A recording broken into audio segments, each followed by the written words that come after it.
La majorité absolue à l'Assemblée, il n'a ce matin qu'une majorité très relative avec 245 députés au dernier décompte, pris en tenaille sur leur gauche par la NUPES, 137 sièges, et sur leur droite par un parti qu'on n'avait pas anticipé à un tel niveau, le RN, qui avec 89 députés décuple son score d'il y a 5 ans.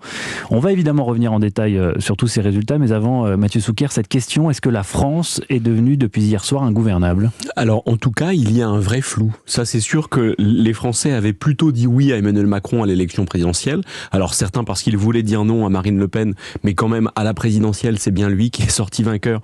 Et donc la France avait dit oui à Emmanuel Macron. Cette fois-ci, on a compris qu'elle ne voulait pas dire oui au macronisme, en tout cas pas au macronisme triomphant, et qu'elle dit plutôt non.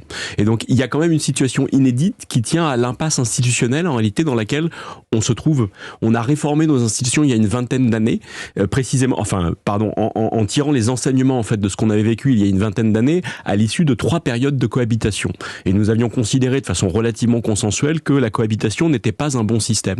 Du coup, nous sommes passés au quinquennat, nous avons revu le calendrier électoral et normalement les élections législatives avaient depuis vocation à donner une majorité nette au pouvoir exécutif. Donc on assiste à un tournant de la Ve République ? D'une certaine façon, en tout cas, on va voir quelle est l'ampleur de l'impasse dans laquelle nous sommes, mais d'une certaine façon, oui, les Français ont dit merde, pardonnez-moi l'expression, au système. C'est-à-dire que nous avons du coup l'Assemblée nationale la plus représentative que nous n'avons jamais eue, en particulier parce que l'extrême droite, pour la première fois, y est massivement représentée, non pas totalement d'ailleurs à la hauteur, à l'échelle de son poids politique dans le pays, mais en tout cas, elle est beaucoup plus forte que d'habitude. Et donc, en ayant l'Assemblée nationale la plus représentative jamais obtenue, nous avons peut-être la plus ingouvernable jamais obtenue.